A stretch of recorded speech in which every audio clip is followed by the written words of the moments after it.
Introduction ఇస్తారు. అందరికీ ధన్యవాదాలు. సనాతన ధర్మంలోని వేదాలు, పురాణాలు, ఇతిహాసాలన్నింటిలో స్త్రీ పూజనీయమైనదని మరియు ఆదిపరాశక్తిగా కీర్తించబడ్డాయి. త్రేతాయుగంలో సీతాదేవి బ్రహ్మజ్ఞాని అయిన గార్గి వాచకర్ణి గారిని తన గురువుగా స్వీకరించినది. కలియుగంలో 1905 సంవత్సరంలో ఆల్బర్ట్ ఐన్స్టైన్ అనే శాస్త్రవేత్త స్పేస్ టైంకు సంబంధించిన వివరాలన్నీ థియరీ ఆఫ్ రియాలిటీలో వివరించారు. ఆ యొక్క ఇది ఇప్పుడు జరిగింది, కలియుగంలో జరిగింది. కానీ మనకు మన సనాతన ధర్మంలో ఇంతకు ముందే త్రేతాయుగంలోనే గార్గి వాచకాన్ని యజ్ఞవల్క గారికి అడిగిన ప్రసంగాన్ని ఇప్పుడు మన ముందు వివరిస్తున్నారు శ్రద్ధావనం గారు.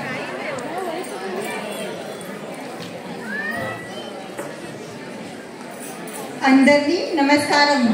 వైదిక సాహిత్యంలోతోని వేద బ్రహ్మణి వాచకని పుత్రిక గర్గ గోత్రంలో జన్మించిన గార్గి వాచకనది నేను. రాజర్షి జనక మహారాజులకు వందనములు. ఈ జ్ఞాన సభలో మీరు అనుమతించినట్లయితే నేను మహర్షి యాజ్ఞవల్క గారికి ప్రశ్నించాలని అనుకుంటున్నాను.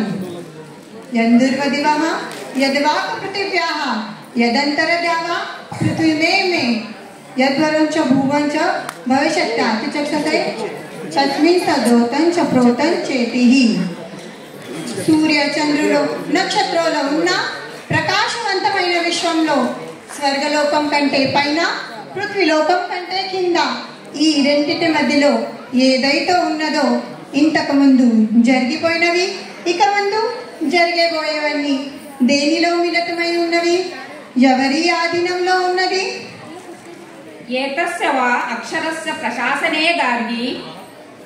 ఓం పూర్ణమద పూర్ణమిదం పూర్ణాత్ పూర్ణముదచ్యతే పూర్ణస్య పూర్ణమాదాయ పూర్ణమేవావశిష్యతే. అస్తు.